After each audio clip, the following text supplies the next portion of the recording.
Bonjour les amis, Marc Maillot encore avec vous pour une exhortation tirée de quelques versets de l'apôtre Paul chez Timothée dans le deuxième chapitre, à partir du verset 8. Souviens-toi de Jésus-Christ, ressuscité d'entre les morts, descendant de David, conformément à l'évangile que j'annonce. Et c'est pour cet évangile que je souffre jusqu'à être enchaîné comme un criminel. La parole de Dieu, elle, n'est pas enchaînée pour autant. Je supporte donc patiemment toutes ces épreuves à cause de ce que Dieu a choisi, pour que eux aussi parviennent au salut qui est en Jésus-Christ et à la gloire éternelle qui l'accompagne. Car ces paroles sont certaines. Si nous mourons avec lui nous revivrons. Et si nous persévérons, avec lui nous régnerons. Mais si nous le renions, lui aussi nous reniera.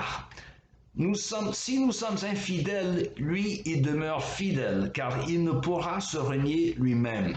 Fin de la lecture de la parole de Dieu. Vous savez que récemment, je parlais de la parabole du semeur et le fait que l'évangile est en train de se répandre dans certains pays, alors que les Occidentaux s'endurcissent, hélas, contre la foi chrétienne qui faisait autrefois la grandeur de notre civilisation occidentale. Alors, un pays que j'ai mentionné où l'évangile prend racine, paraît-il, c'est l'Algérie. Alors, cela pourrait étonner certains de nos auditeurs, car ici, la presse américaine n'en parle jamais. Mais d'ailleurs, si vous m'aviez demandé il y a 25 ans quelle était la région du monde le plus hermétiquement fermée à l'évangile de Jésus-Christ, j'aurais répondu sans hésitation l'Afrique du Nord, dont la Maroc, la Tunisie, la Libye et surtout l'Algérie. Ces pays étaient en vaste majorité musulmans, à plus de 99% selon les meilleures estimations. D'ailleurs, je connaissais des missionnaires qui ont vécu et travaillé clandestinement dans certains de ces pays qui me disaient que l'on comptait les convertis à la foi chrétienne sur les doigts d'une main. Le grand missionnaire en Algérie, dénommé Charles Marsh, qui a travaillé quelques 47 ans dans ce pays avec, paraît-il, 2 convertis pour ses peines en 47 ans. Alors, il y avait de quoi se décourager, non? Mais maintenant, cela est en train de changer. Grâce à la fidélité des hommes comme M. Marsh, qui a bien déblayé le terrain, pour ainsi dire, et les émissions évangéliques diffusées à la radio, l'évangile commence à prendre racine en Algérie, surtout dans la région de Kabylie, habitée par le peuple berbère, des autochtones du pays, si vous voulez, qui furent forcément convertis à l'islam lors des invasions arabes au 8e siècle. Alors, le grand Saint-Augustin, c'était un berbère. Depuis une vingtaine d'années maintenant, des milliers de berbères se tournent vers le Seigneur Jésus-Christ en formant des églises souterraines dans leur pays. Selon certaines estimations, plus de 1000 Algériens par an, surtout des berbères, mais aussi quelques arabes, se sont convertis à la foi en Jésus-Christ chaque année depuis, comme je dis, une vingtaine d'années. L'Église d'Algérie connaît donc une petite renaissance. Il y a quelques années, un film français qui s'appelait Des dieux et des hommes racontait l'histoire vraie du massacre des moines catholiques romains en Algérie en 1995.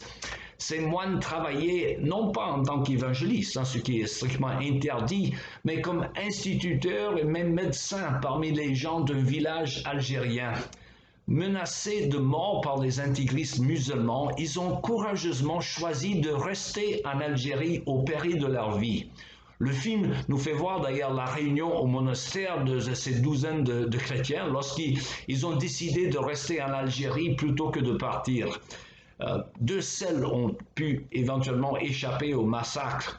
Alors l'un de ces moines rappelait au groupe, à l'instar du pasteur allemand Dietrich Bonhoeffer, qui luttait contre le régime nazi dans les années 30 et 40, que lorsque Dieu nous appelle, il nous appelle à mourir avec lui.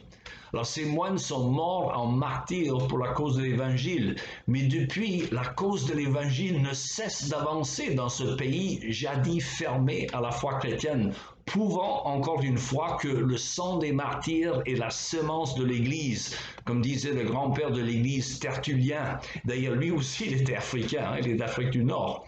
Alors que le Seigneur bénisse son peuple en Algérie et en Afrique du Nord.